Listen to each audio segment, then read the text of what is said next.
Strange book.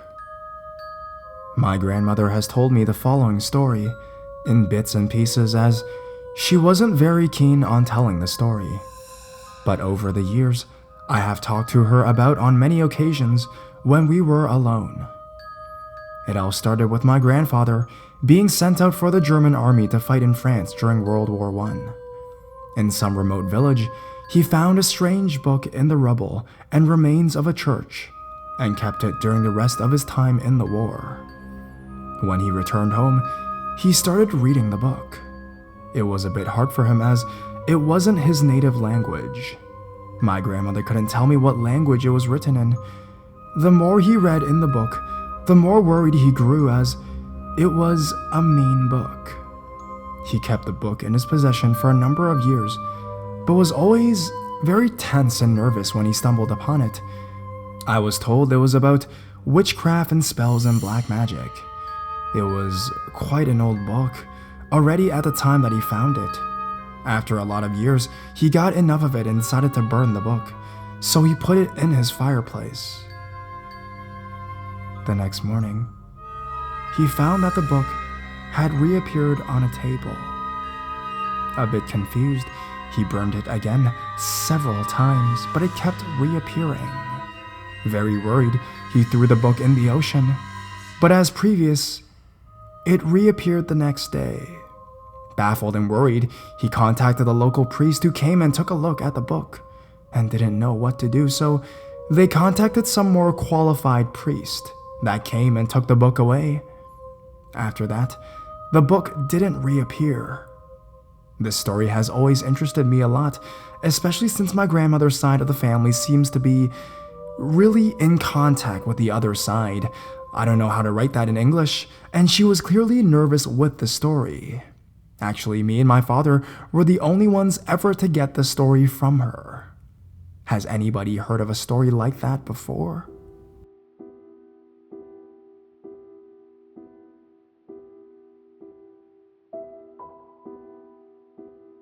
Cursed book. It all started when I went to a yard sale at a church 3 years ago. I didn't really go to church often since I was always busy, but my parents dragged me here anyways. I was just walking around, looking randomly at things, when I stopped dead in my tracks, because I found this orange bright book sitting in a pile and covered a bit, so I gently picked it up as it seemed very old, and in fact it was. In every page I flipped, it was completely blank. Every page. Later on, I bought it with a few more books and I soon headed home. As I was in the car, I began to look at the orange book, but a little more carefully. I later found out it had a St. George Hotel sign on the cover. I continued to look at it, and then I opened the book and started to flip. But then I noticed there was writing on the first page. So I went back there and I noticed this was a journal from 1938, October 1st to October 8th. But it was a bit hard to read, especially the writing since it was so smudged and in cursive. For some reason, I showed my stepdad and immediately he told me to get rid of it, but I simply said no. And that is when he got mad. I ran into my room and quickly hid my book in a place where he couldn't find it. But as I keep this book, more things start to happen, more and more things. I noticed more spirits around me and more demon appearances coming at me.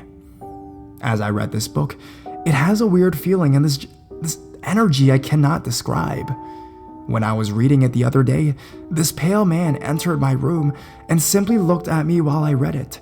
And when I set it back down, he simply walked away, not making any eye contact with me. I later showed my friend this book, and he told me that it was cursed. At that point, I was curious, so when I was outside, I brought the book with me and looked at the back, and I noticed it was ruined. I grabbed a pencil and quickly drew over it, but that's when I stopped, as I saw the same pale man just watching me from afar, as if he was just waiting for something. I knew by now that Pale Man was a spirit, so I got up, walked around, and tried not to make any contact with him. So I ask you this, what should I do with this book?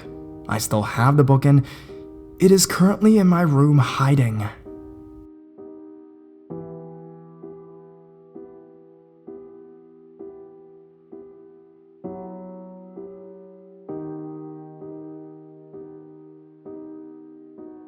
A demon crossed over. My experience happened about 3 months ago. I have always been a believer of the paranormal. I have seen things in my lifetime most people laugh about or joke around with. The truth is there is another world out there, a spiritual world, and the experiences I will talk about is one that until today still scares me. There isn't a day that goes by where I don't think about it. It all began with a book my sister-in-law insisted I should read. As a curious one, I opened it and began to read one page after the other. This book spoke of ways to bring spirits back to speak to them. It gave detailed descriptions of sacrifices and named names of demons that would help through all these practices. A few paragraphs in, I decided this was too much for me, so I returned the book and figured I'd forget about it soon. I was so wrong. That night, I was on the phone with my boyfriend as I lay on my bed, and in a moment this strong, violent wind came blowing, hitting my back with great force. This made me very cold and scared at the same time. I was too scared to look back because this wind came out of nowhere. My window was sealed shut. As a younger kid, there wasn't an explanation for why this was even happening at all. Then I felt something was staring at me, and I grew more and more anxious and scared, and I tried yelling for help, but it was as though I was paralyzed. From the distance in the wind, I could hear this vicious dog sound like approaching me, getting closer and closer. Only I knew deep inside it was not a dog, but a demon. I was once a strong Catholic, so I claimed the blood of Jesus. In my mind, since I couldn't talk, I told the demon the Lord was on my side and that he couldn't take me or hurt me like he wanted to. I kept praying until I came back, and I could finally hear my boyfriend on the phone again. I asked him if he had heard something, and his response was that it had been absolutely quiet, and that he had thought I had fallen asleep.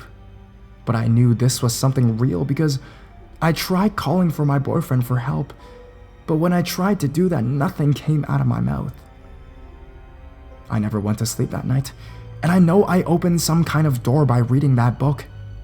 And the next few days proved it to me. It was right. I took a camping trip with my boyfriend's family the next couple of days. I was relieved I didn't want to sleep in my room again. I thought it would all stop, and I'd finally have some peace. Again, I was so wrong.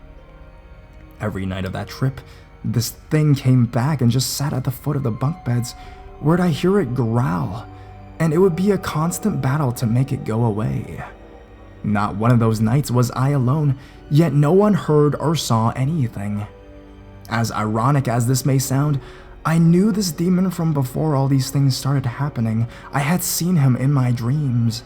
I guess reading that book made him more powerful somehow, and now he was after me, and I don't know exactly what he wants from me. As soon as I made it home from the trip, I called my sister and I insisted she come down and pray for me. We decided I would sneak that book from my sister-in-law's room, and we would burn it as we prayed and asked protection from God. The hour came and we began. I won't forget that day. It seemed that as we began to pray, a strong wind started trying to blow away all the pages of the book we had torn out.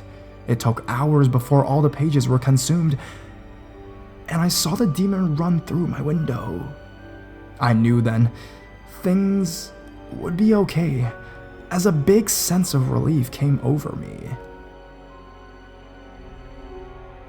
My sister and I talked about our experience, and she described a demon that looked like a dog, only he stood on two legs and was taller than the both of us with red eyes and pointy ears. Again, I have seen this demon before, but never so close. I was glad it was finally over. I could sleep again. Since this happened, my sister-in-law doesn't talk to me. She has done so many things to be sure I'm miserable, and I know why. She shared this demon with me for a few brief days, and I pissed it off. I only hope one day she turns to God. Practicing things like this ties you down, so be careful with what you read. I learned my lesson. I'm sorry if this was long. It was my true story. Hope you believe that these things truly do exist.